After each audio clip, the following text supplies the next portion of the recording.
Good. So the first African team which we are going to cover today is Zimbabwe. Roy Mwadzura is playing board 1 against Magshudlu, Grandmaster. And Chigoro Sirius playing against Sanheim. So let's check Mwadzura's board. This is the first top board. And we will follow that one as a live board. So he's playing Magshudlu. Their game started d4 at f6. So Queen's Gambit, Cambridge Springs, but b6, a bit unusual. So Black is going to be stuck with a very passive position for the duration of the game. And this b5 idea would be nice if you could place a knight on c4, but as it stands, you can't actually maneuver a knight to c4.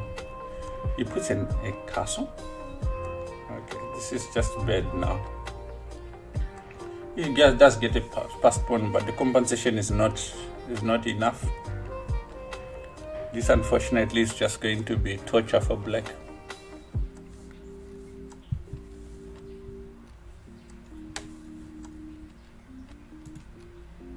See if the chess.com board will give us a better board. So let's adjust this one.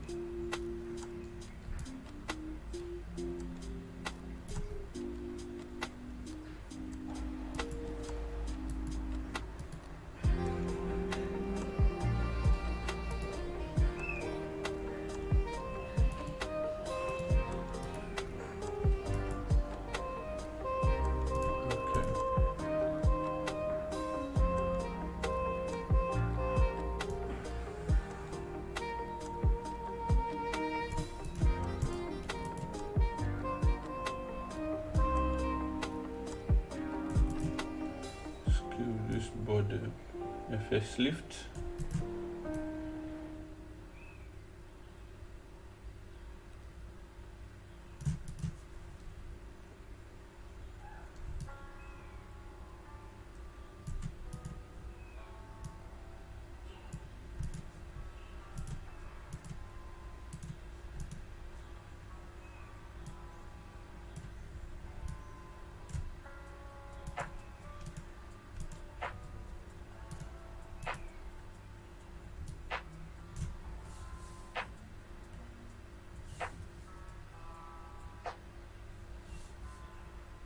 Okay.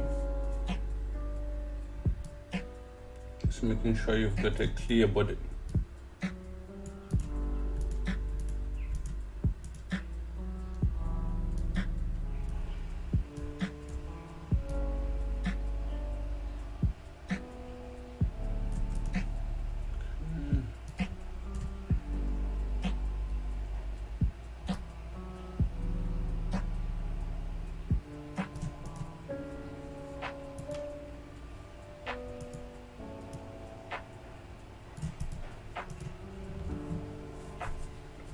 Okay, so this is where we stand. Okay, so Roy here sacrificed the rook on c4 to get this passed pawn, but this pawn is effectively blockaded, so it's not going anywhere. And now he's threatening some ideas with knight here, which can be dangerous. So white probably needs to just play knight e2, just to make sure that when the knight lands on f4, he can just exchange it.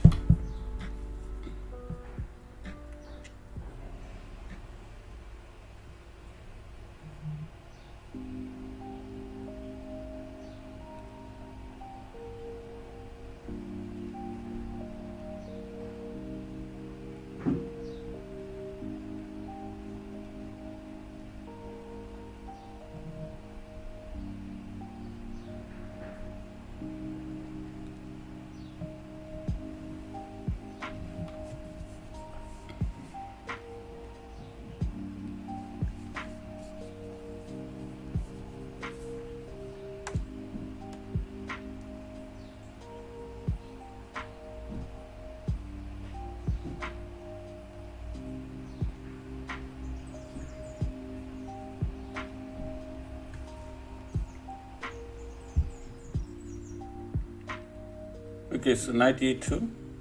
Yeah, this is always a good idea usually. If a knight is going to jump into your territory, just prevent it like this.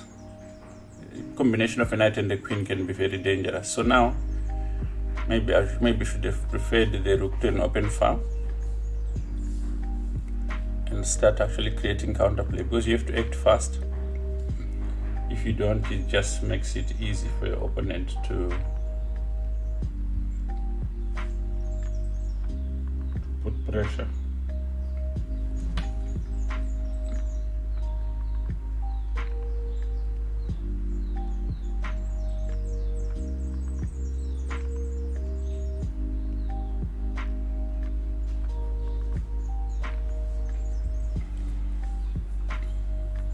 E2 is forced to come and challenge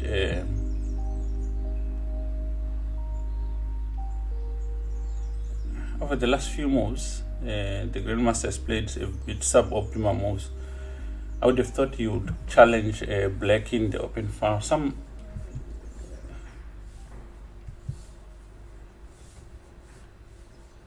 Okay, so Roy just gets his knight to d3, but really this would be effective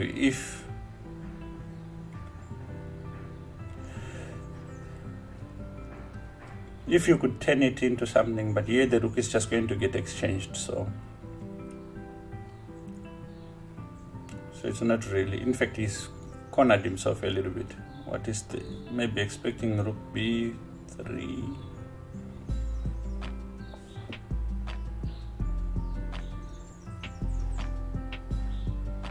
Hey Greo, how are you?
So Roy now is taking a lot of time to decide what to do. He's obviously calculating rook b3, but then the question is, what after that? Does he simply accept it's a loss? He goes rook e3, but this cannot be right.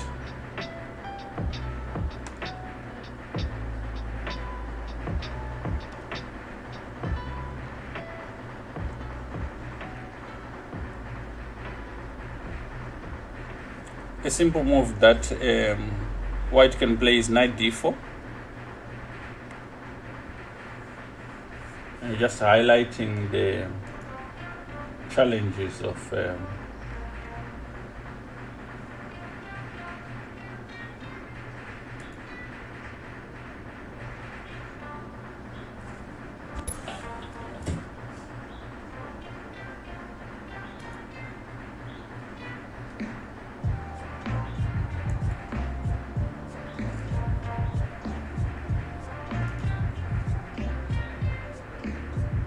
Of course, the Grandmaster has got 3 minutes, Roy has got 5 minutes.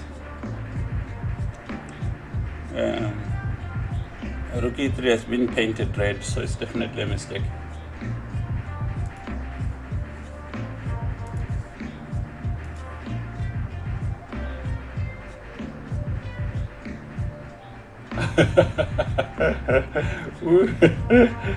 Your team won though, right? Great.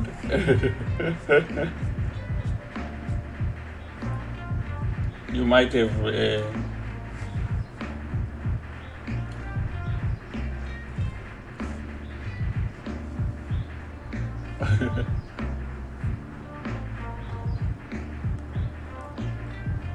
so the Grandmaster goes knight g3.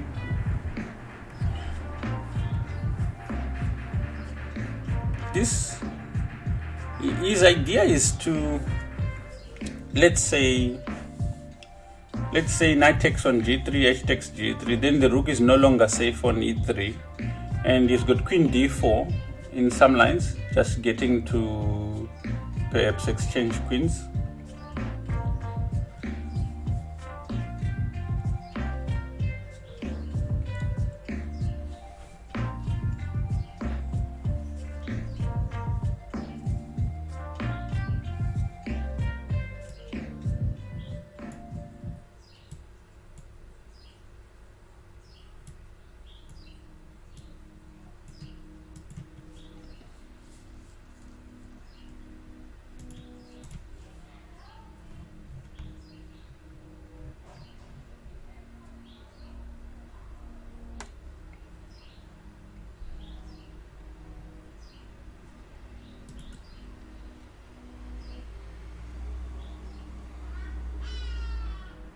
Of course, you don't really have a choice on that knight, because if you don't exchange it, it's going to go to f5, and that's a fork on those two major pieces. So you definitely need to exchange it.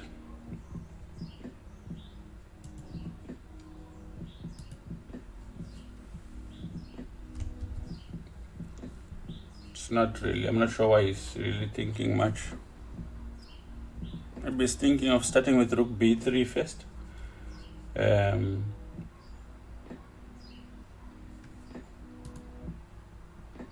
It's a possibility.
So g3 gets taken, hg3, and now white has to quickly move out with that rook, maybe rook b3, trying to capture on d4, on b4, another pawn. But then white would then go play queen d4 to exchange queens. I think that's really as far as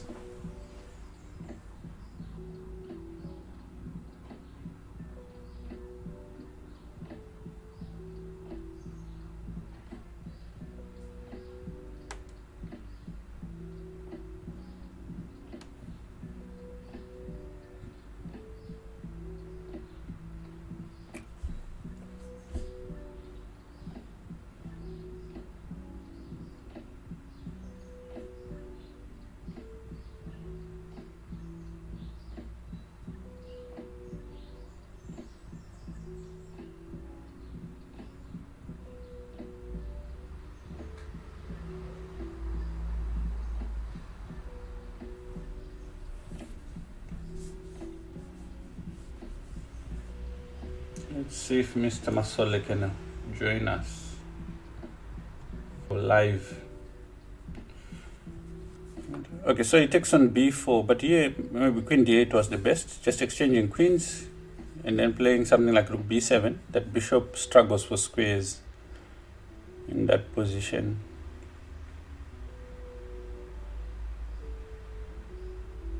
I'm not sure what rook f2 is about.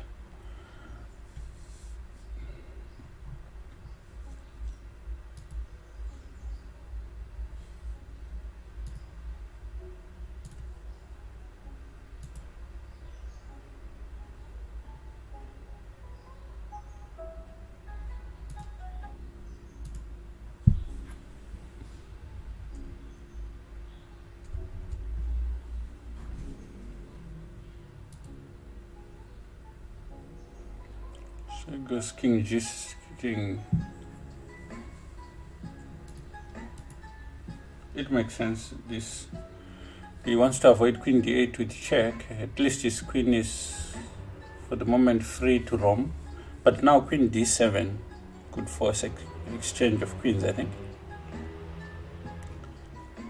So what he was avoiding was a scenario where if he plays queen d7, black could play queen c5 check. So the rook on f2 blocks that check. So this allows this forced exchange, I think. So queen d7, rook d7, the bishop cannot be active this way, it has to be active maybe this way. Bishop c8, yeah? And now rook takes f7. And this e pawn is dangerous past. Whereas what's wrong with the black position is that the rook is in front of the passed pawns, so he has to clear away. But he's in time trouble also. So now f5 comes with the tempo, f6 also, rook f6. So these pawns don't move fast enough, and the rook on the second rank and the rook behind the pawn all contribute to slow the pawn down.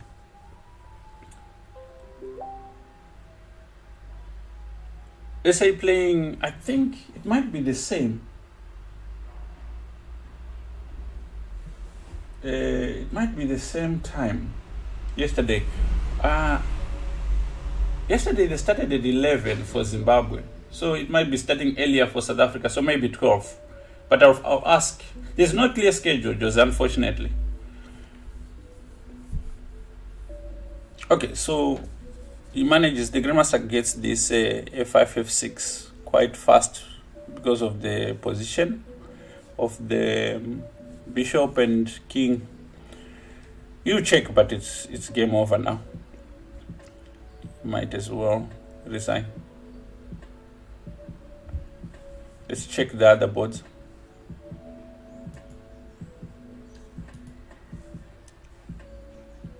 So Mazura will lose this one. Let's check Chigodo, which is his board 2.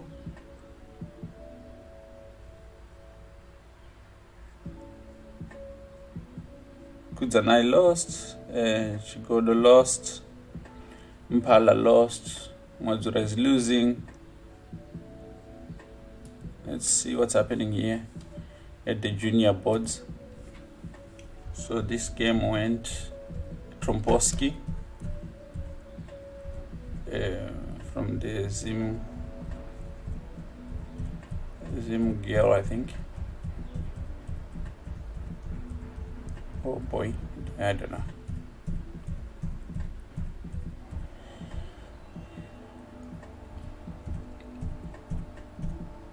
Okay, so whoever it is doing very well.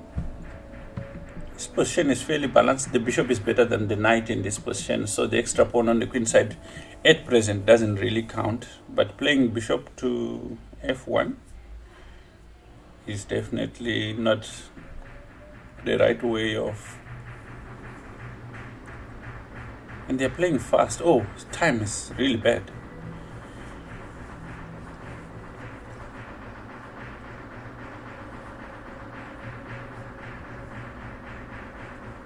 Yeah.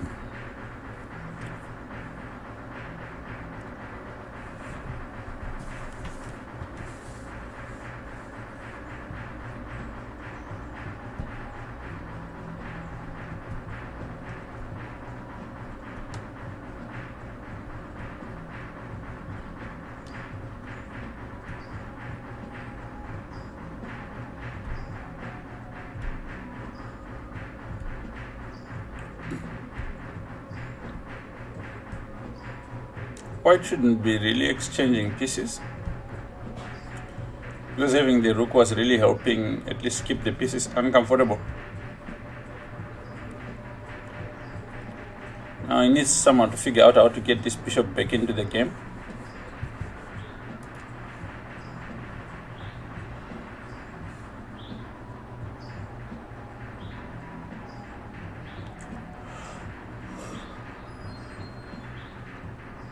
Hey, what about queen a7 check here? So worried about this pawn, he should have maybe started by playing queen check, then take on b5.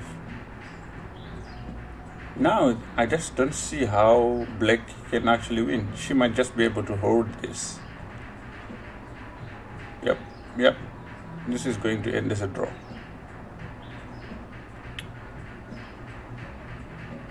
Oh, this is all done for Zimbabwe.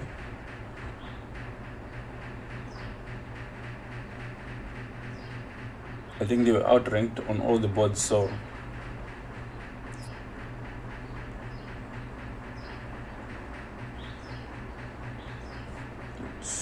what's her name? Christine Mokwena.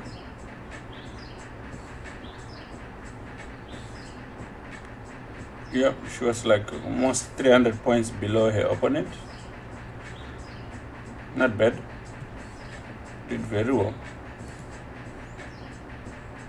It's not over, but it's, she's played well.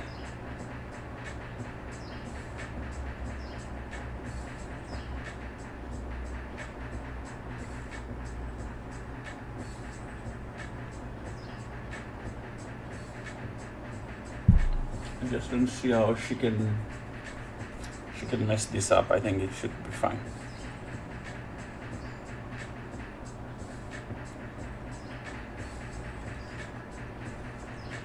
Could even go for bishop f3, trying to exchange that knight, just keeping it into a pure pawn ending.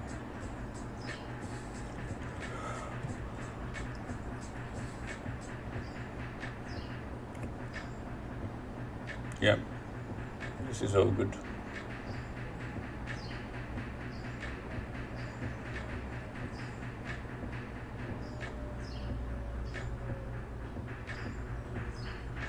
Black would try knight e4. It's not over till it's over.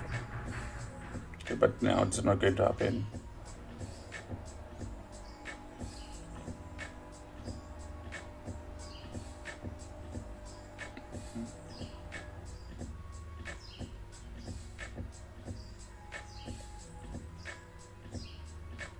For the sake of pushing, also black could try h5. Okay, so this was an interesting idea. I thought, now I think you're forced to take on f4 or on e4.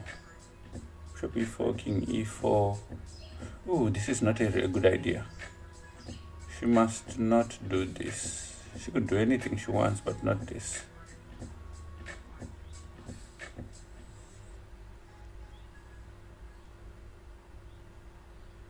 Yeah, you have to be precise here. King d2 is the only move. If h5, then you go h4. If he moves king, you move king. King c4, king c2. Yeah, h4. Yeah, this is now drawn. You can't win this one. Very impressive from the Zim play. King d2.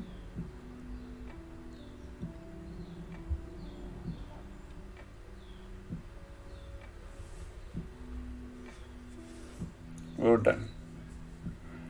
Well done. It's a draw.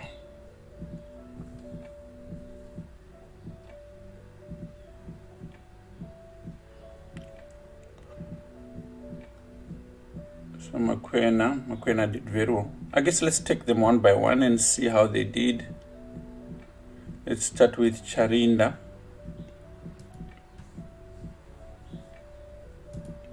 So she's playing let's see. Just I'm curious. I think I can do this. Okay.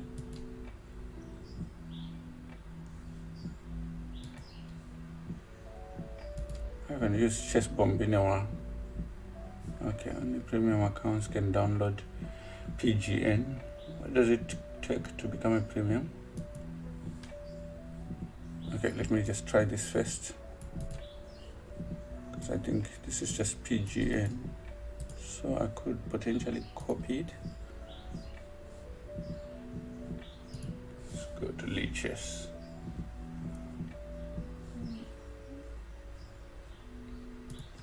Let's go here.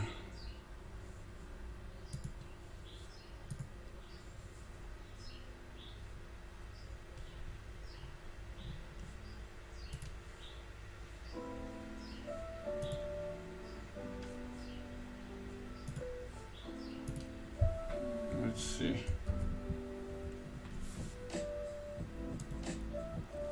Okay, good. So I like this. Let's look at the first one is Charinda.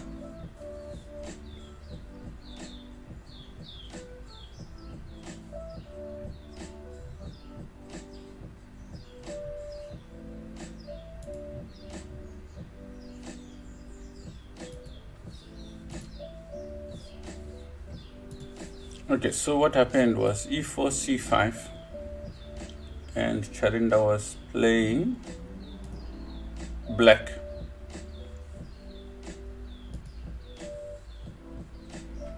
So here, knight f3, d6, d4, take, knight f6, knight c3, a6, h3, e5, knight e2. Okay. h3 is can be quite a violent line after g4, knight c6, bishop e7, g5. I'm not sure about g5. This is not theory. I think there's a few ideas here. You can play either bishop e3, or you can play castles, or you can play knight d5.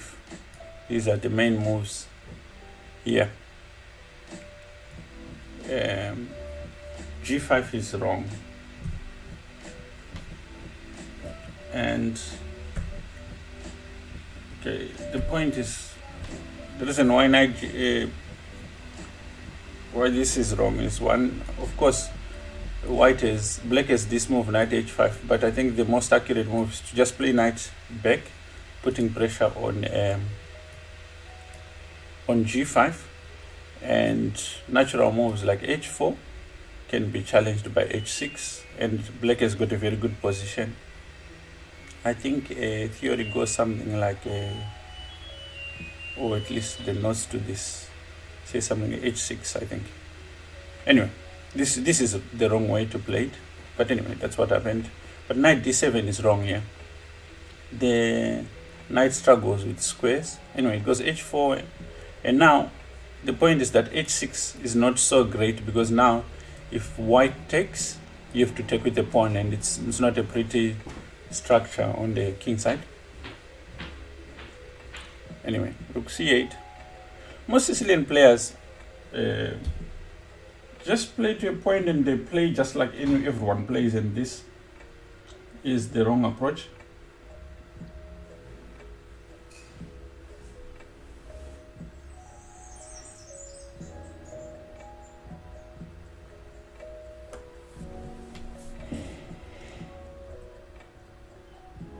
b5, and the problem with this attack is there's no king anywhere on the king side, on the queen side. Normally you do this when there's something you're attacking. Queen d2, and of course knight b8. Now this knight again, this is why this route, the knight is useless on the queen side here. The c3 defending everything, knight here, g6. Black is making a lot of pawn weaknesses, and of course white can latch on to these. Knight here. So what white is doing is just exchanging the active pieces that black has. And after bishop d8, although the material is equal, the game is probably lost here. It's so easy for for white to open up the king side when he's eventually ready. Here, just blockading the whole queen side. Taking the only active piece that can become active in the position, and bishop g6, and h cannot take, sorry.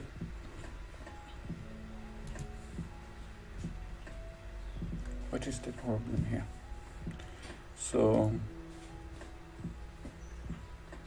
okay, a bit of nerves required to defend, but it's lost. You have to play maybe rook c7. But okay, from now, yeah, g6, very nice move. You can't take with the queen, and you can't take with the pawn. So this is how Charinda lost a game.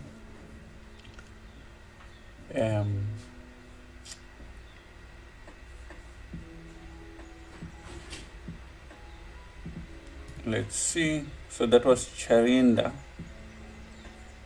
Chigodo Cyril. That's the game we looked at, and yeah, this was the way he played. Also, it's like he was afraid. Okay, so the game started as a d4, knight f6, c5, and b6. So this is the prescribed way of dealing with the London. c4, very good. This is all theory.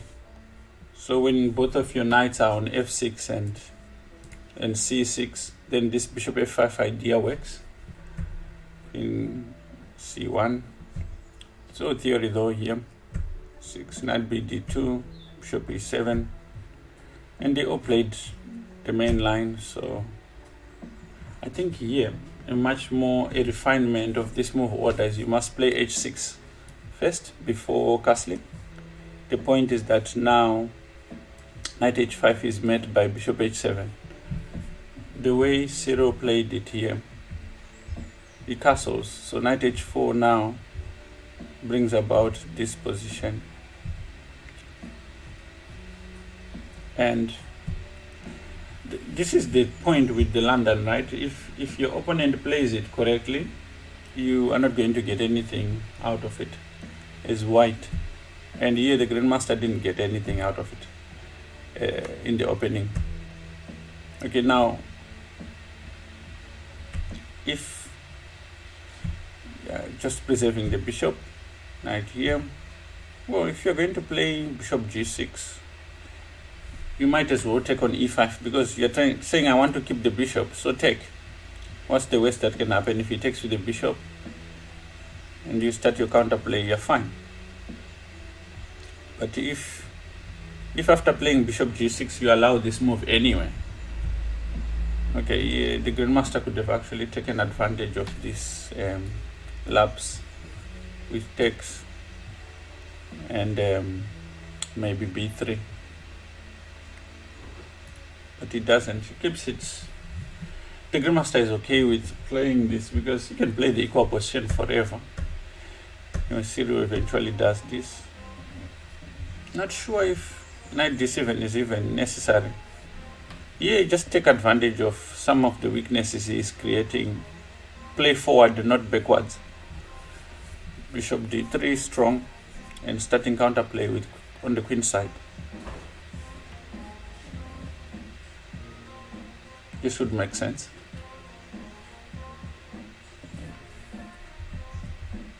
No, he goes here, knight d7, knight b6, e5, oh, e4, sorry. Yeah, b4, very good, just starting some counterplay. He played very well this game. In d7.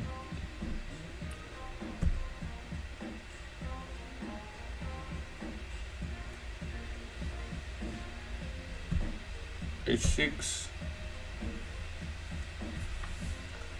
rook e8, rook e1,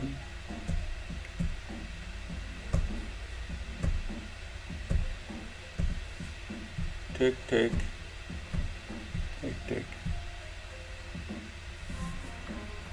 Who's playing black here? The grandmaster was black. They've been too perfect. And yeah, it's lost here.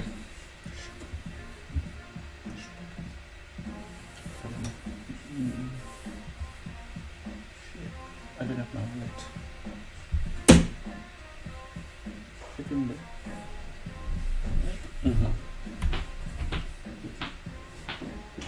Yeah, this is lost. But yeah, so the biggest problem I think White played is, if you play the London against someone who just knows theory, it doesn't have to be, just knows the lines, it's going to be very tricky to get an advantage. Like here, I think I don't like White's position. The position of the queen, all this stuff makes it very difficult for you to coordinate these pieces. Yeah. So that was the second game that Zimbabwe lost.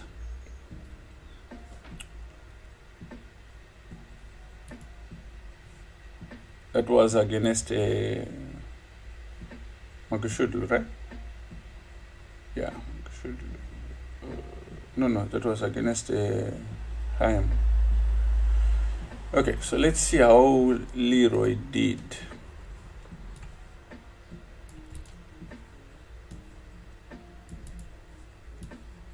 Let's see.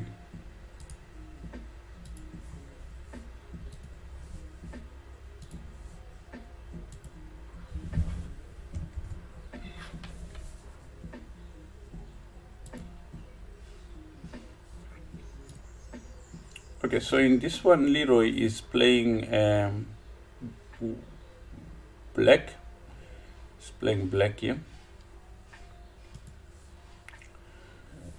And after, yeah,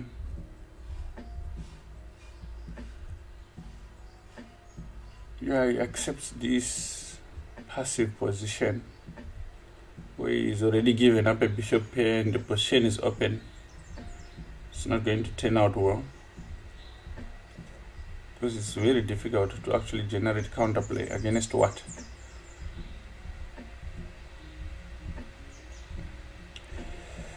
And there's a lot of weaknesses in black's position. Yeah.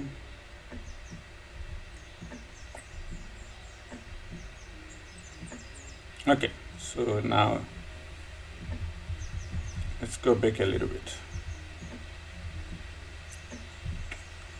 This idea of playing knight e5 is wrong.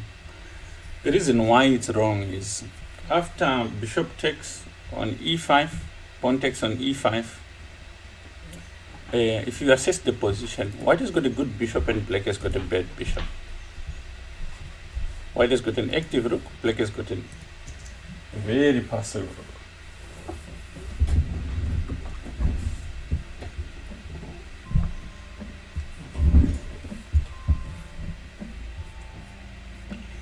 So the biggest factor though is the difference between these two bishops. This bishop is going to be a nuisance for white, for black, because it's actually hits at very sensitive spots which keep this rook tied up to the defense of the king side. So after h4, what white is trying to do is he's trying to just remove this knight so that this rook remains parked here. And imagine if this rook becomes active like this. Now he's threatening rook takes on g6. So white has to play here. And now white is just exchanging the only active white piece. Check, king move, take, exchanging all of white's active pieces. Now black has got a problem, which is the defense of the a and f pawn. But before going further, that was just covering the most important strategic concept. But after knight g4, rook c6, king h7, knight e3. He had a much more convincing continuation. So basically what you want to do is try and eliminate the active pieces as much as possible. So queen c3, sorry, makes a lot of sense. Trying to get rid of the queen, and if queen takes, then you play rook takes. And your next idea is to play f3. And I'm not so sure how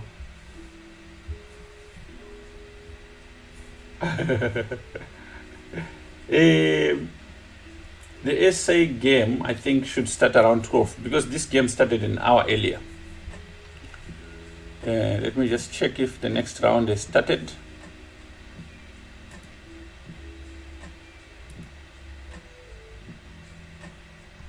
Okay, so the next one hasn't started yet.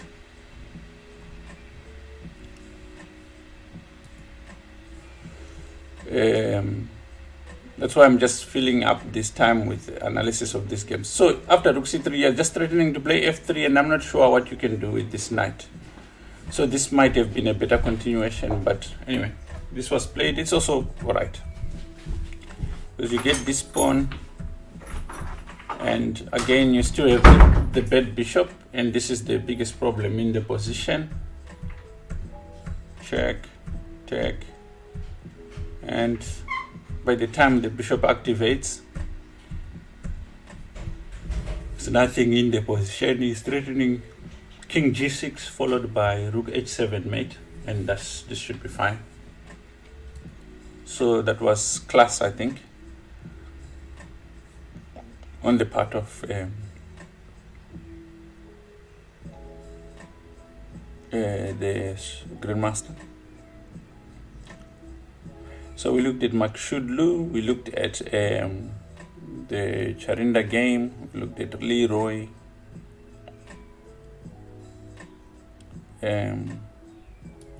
Makwena, we didn't look at her game. Okay, she played a nice draw. So let's get here.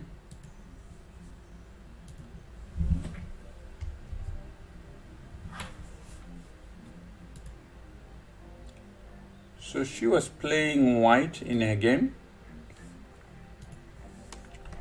and d4.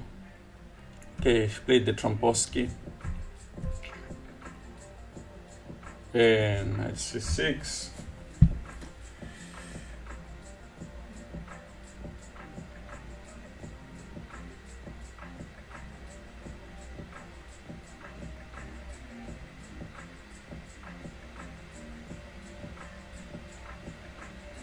Let's see.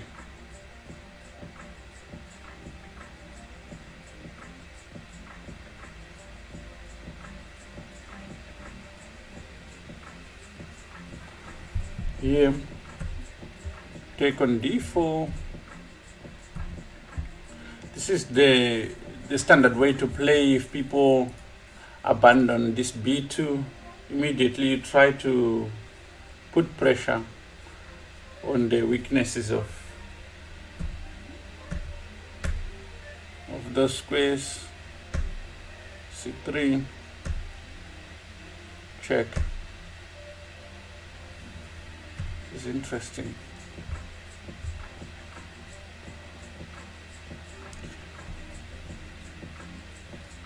The problem with the way Black has played is, although he's a pawn up, he's also hampered his own development. The queen on e6, sitting on the pawn on e7, hampering the bishop on f8, makes it easy for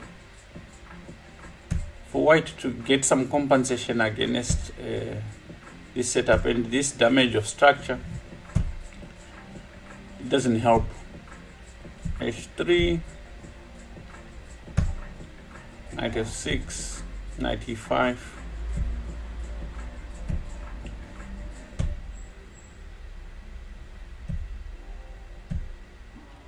White's moves are so easy to make. Oh, I'm not so sure. Why not?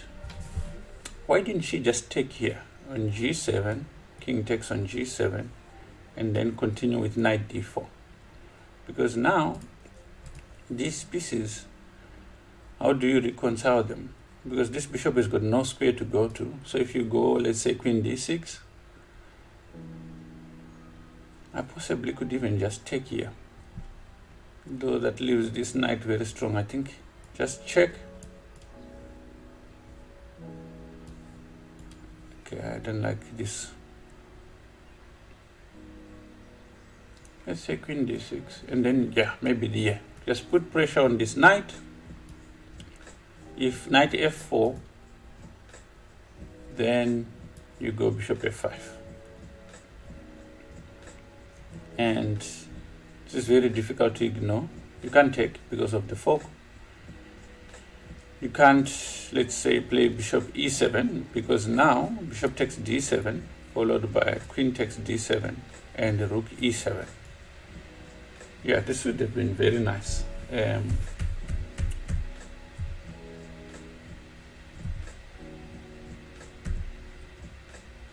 Yeah, this could have been much better. But the way she played, she went knight here, queen d1. Yeah, it's all right. Now takes on f6. This is winning. This is clearly winning. Yeah, queen f3, f5. Okay, I think she misses it here.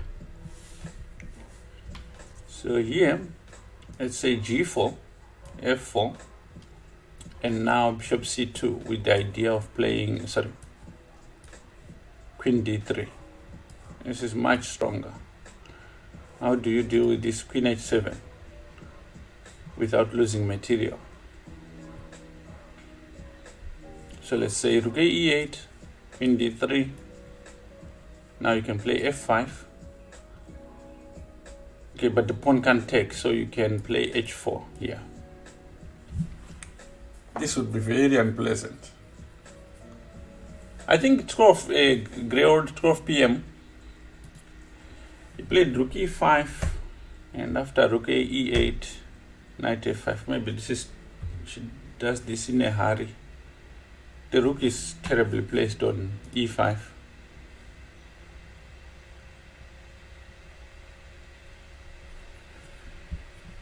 Here,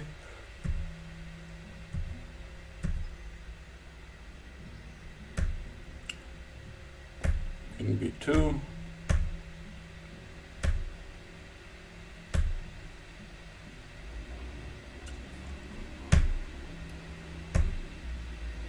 again. So here, I think we saw this game from this point, and the point is that the bishop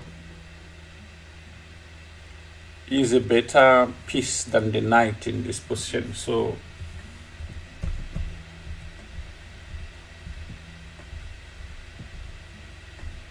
and also I think they were in time trouble at this point.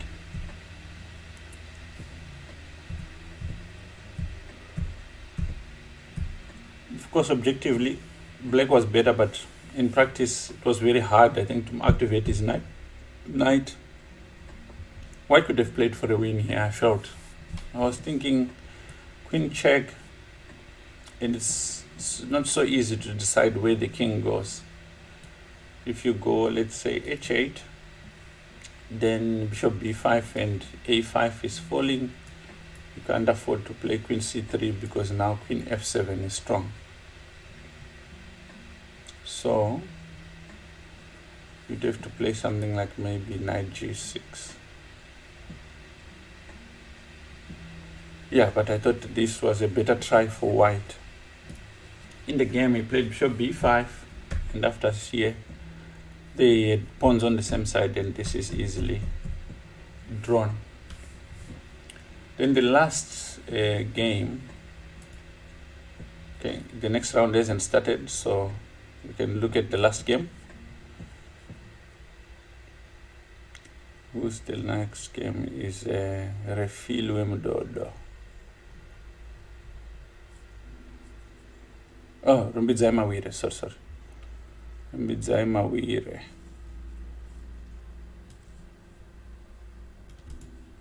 Okay, so let's see. This girl is young. I think she's under 12. Oh, I'm not sure. but she's very young.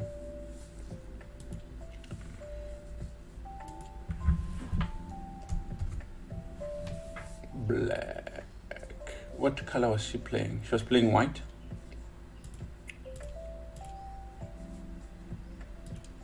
Okay, so game starts e4.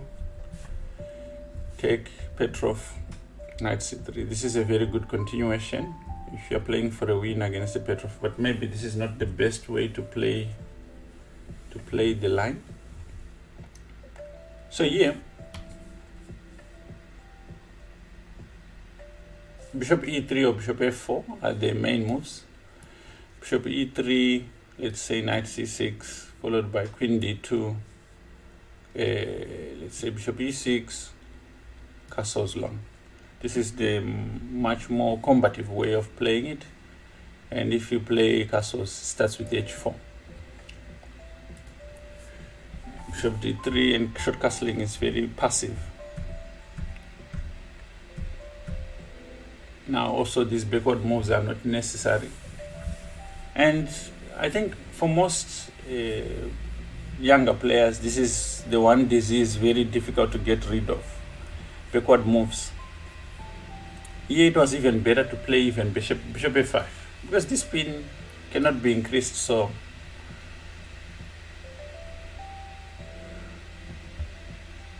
this makes sense. You can even play bishop g4, and this would have been alright. But bishop e2 is a slight mistake. The problem with these kind of mistakes, they won't appear on people's radar or criticism. So you can go on playing like this for years and not identify a problem with it. Again, now the bishop goes back to where it was. c6, queen b3, knight c5.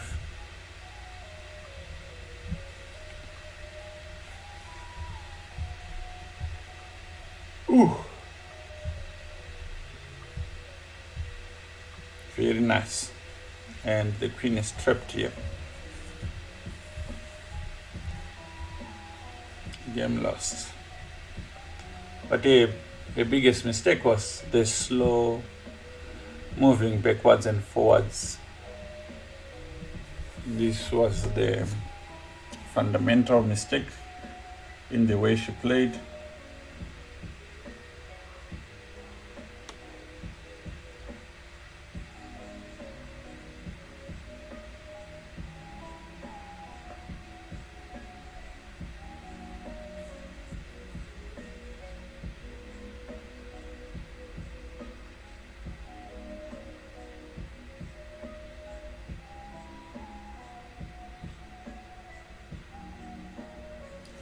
Okay, so let's go back to the street, to the live. I'm sure now they are back.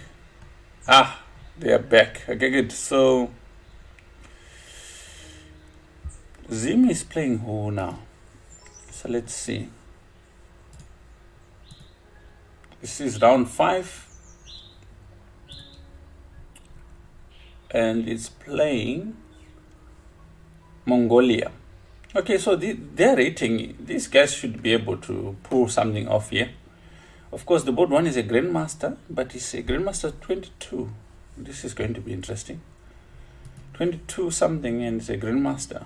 So Chigodo is board 1. He's playing this grandmaster, and the game started d4. Okay, so it's a Slav.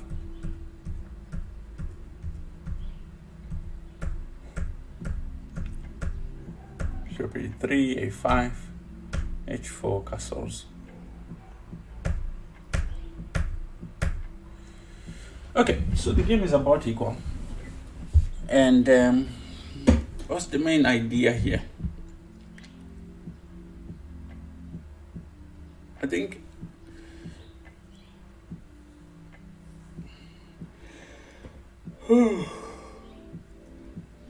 White has been a bit careless with his pawns.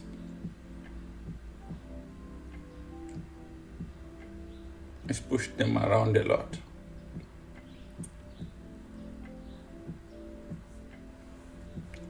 One of the most difficult things to do in chess is to mix being dynamic with being solid. Like rook d2 is a very slow move for this kind of position. He needed to immediately activate this knight with knight c4. So here, knight c4 would have been in accordance. So bishop c4, queen takes c4. If he takes on b2, you've got rook b1. So you need to be able to deal with these dynamic consequences of moves. And I'm sure after knight c4, you wouldn't take this knight for this bishop. You'll probably play something like queen a6. And then you would continue with knight g5. But to play something slow like rook d2 here is courting disaster. Queen b4, knight c4.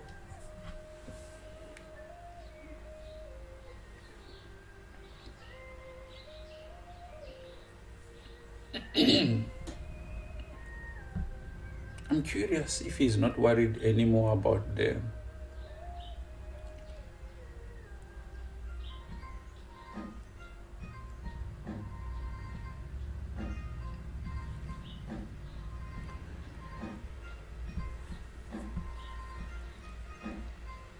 okay, knight c4.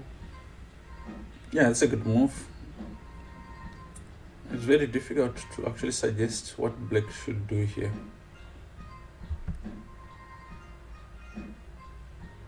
Exchanging rooks just is going to help white, I think.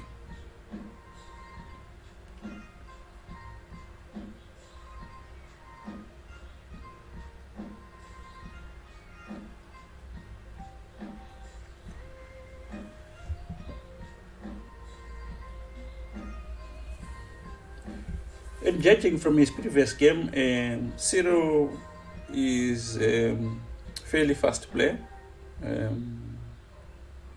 He had more time than Magshudlu in the previous game. So here,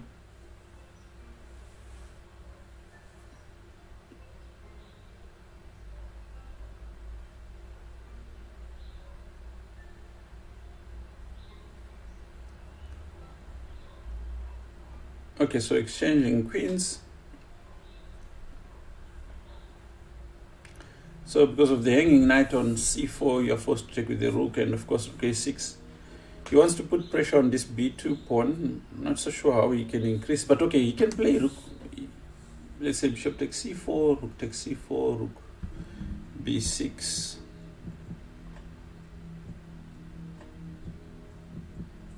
So let's say you go b3 here. No, not knight a3. This is a terrible move. You don't have to move backwards. Again, we're mentioning it about the previous game, that one of the weakest... Oh. We are... You should let me know, guys, if the board is not right.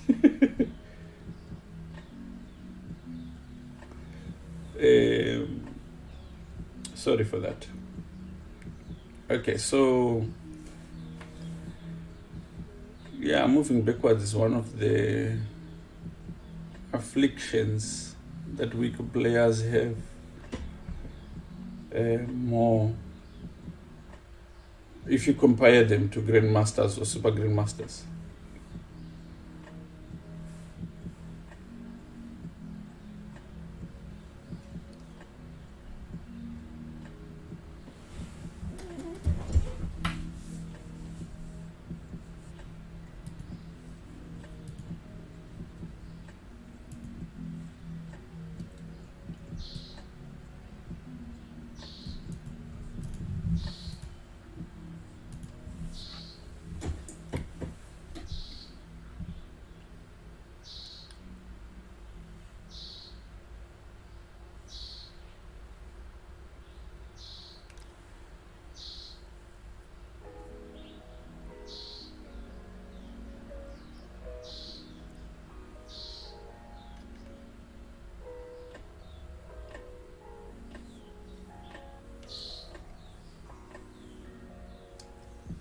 Black is clearly better in this position because if you compare his pieces, like for instance, if you compare these two knights against these two knights, this is decent, the one on f3, but the one on a3 is terrible. If you compare the bishops, the one on d5 is better than the one on g2. The one on g7 is really not better than the one on e3. They cancel each other out. And if you look at the rooks, these are defensive, those ones are much more offensive. So black has got a slight advantage here.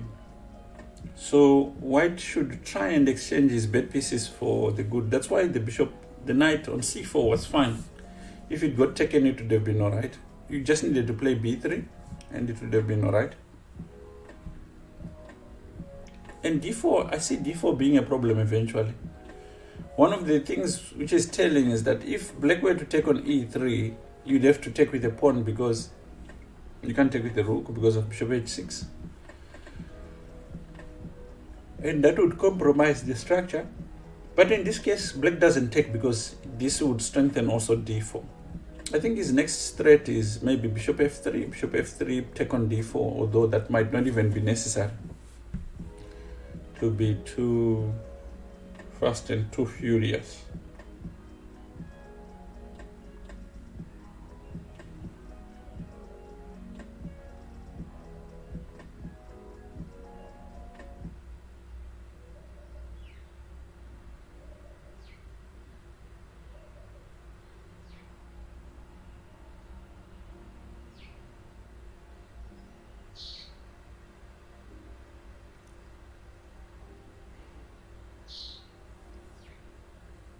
What happened here?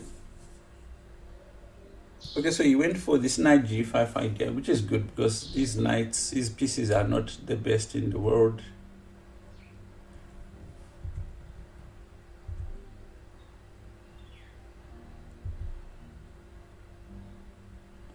What puzzles me is why he didn't go for this. Why didn't he go for d4?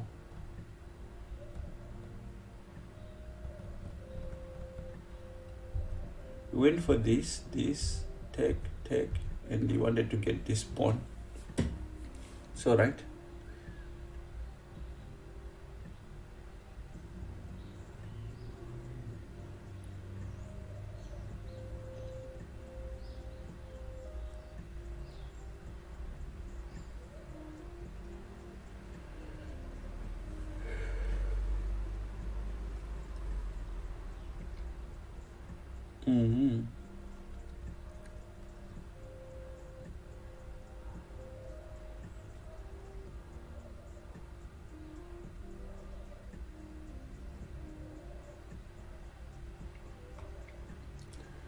Bishop f6.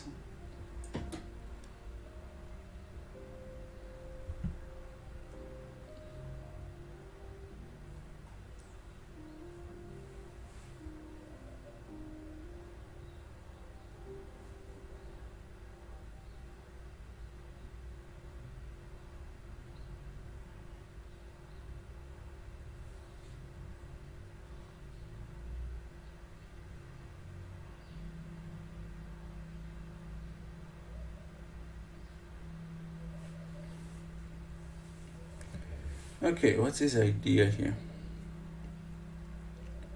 Black is the advantage. It's just a question of like, how do you press?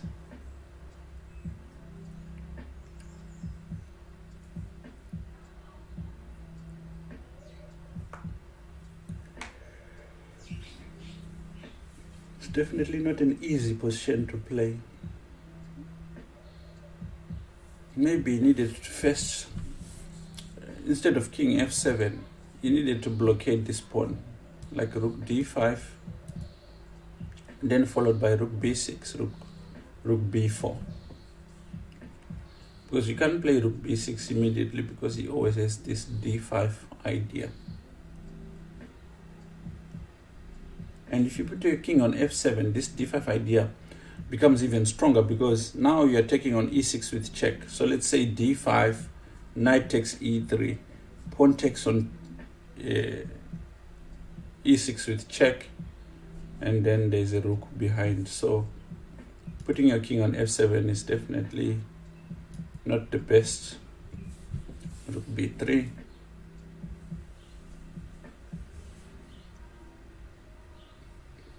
And he loses this chance of activating this rook via b6, and these pieces are now getting placed passively, and rook d7 is a terrible move. Now knight c4 is very strong, and just highlights also the problems of having played the king into f7. So knight c4 threatens moves like knight e5 check and exchanging this terrible knight. So let's say knight e4, you can't take on d4 because you would probably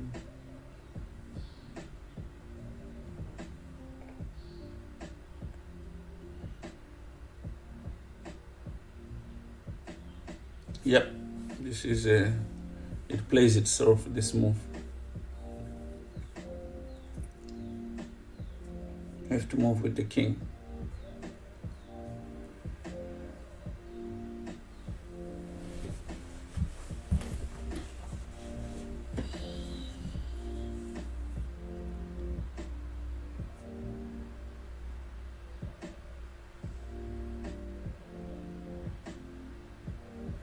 You have to move with the king.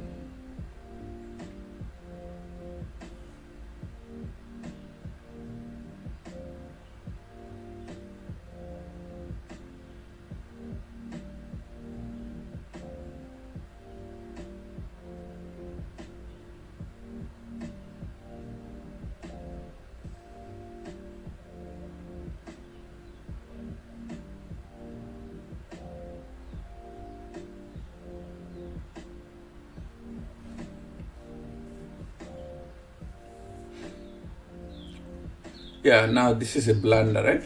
Now d5 is winning for d5 should win for white now. I think he just missed a lapse in attention, but white doesn't have enough time. But I think you can definitely spot d5 is a move you want to play most of the time in this position. Can Cyril spot this and defeat this grandmaster? Let's see who's a betting man in the chat there. Can you find d5? It's such an easy move to see. Can you find it? I'm sure that's what he's cross-checking.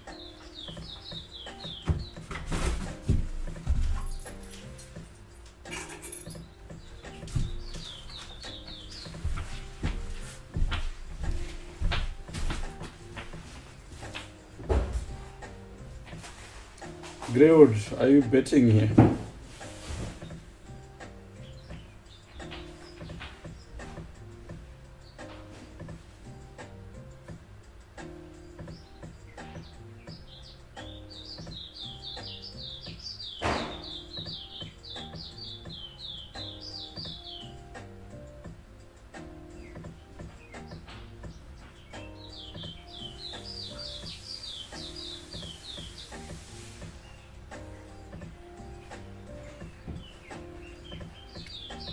You found it, d5, very strong move.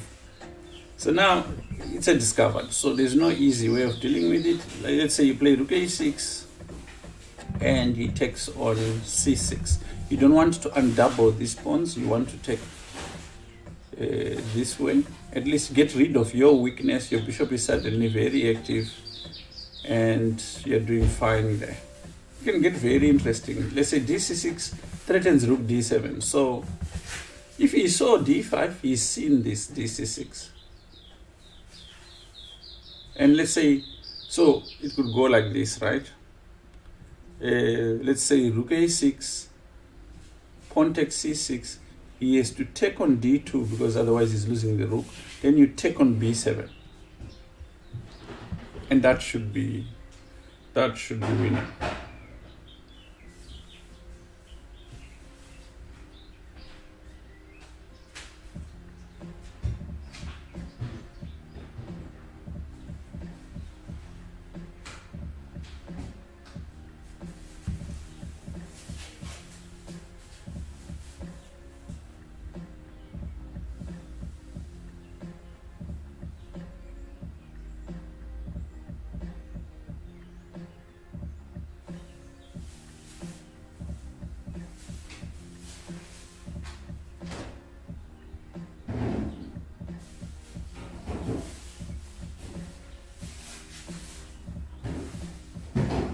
Ooh, b6 is a terrible move. Now dc6 anyway. And b6 is falling also. So now this is clearly winning for white now.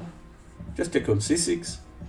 If he takes on d2, you just take on d2, and they're going to take on b6, also protecting the c6 pawn. So, and a5 will fall. Lucky break for Chigodo.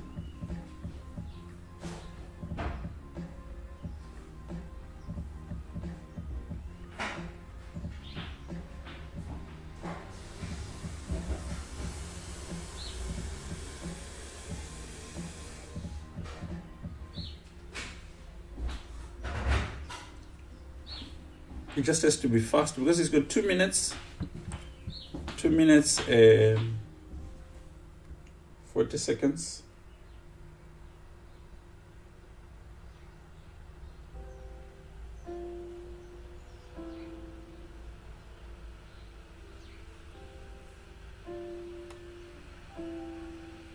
I'm not sure why he's taking too much time. It's not really like he's got a choice. Unless he's trying to start with knight b6, but that's not really clean. Take on c6 is the best. Can he take on c6?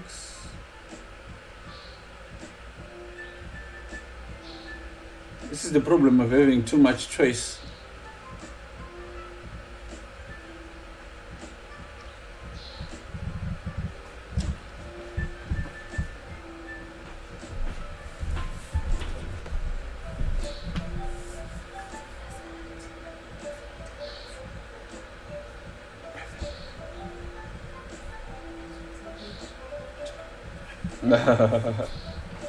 Thank you.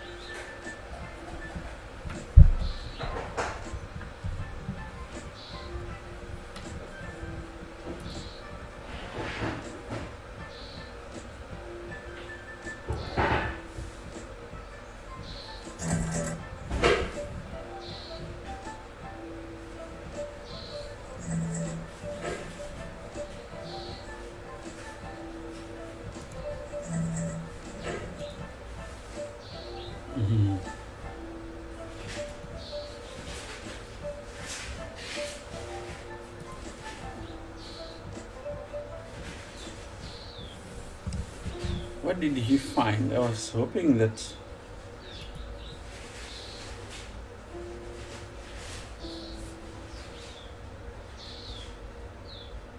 he didn't find it. What happened?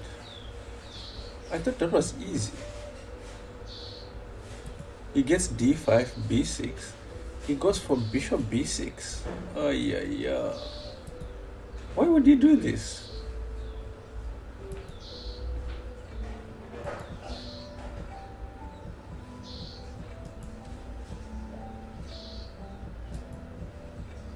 What is this? I don't get it.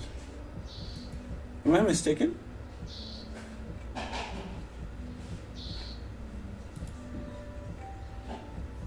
And then you remove the knight?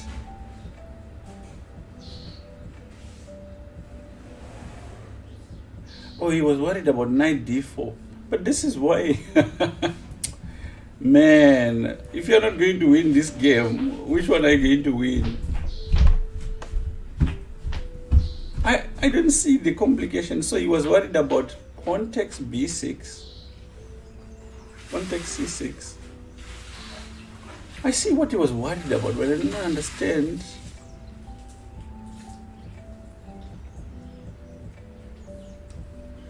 Yeah, we'll look at it maybe in detail afterwards. No, he's just lost. Which one is he going to win? It took a few moments.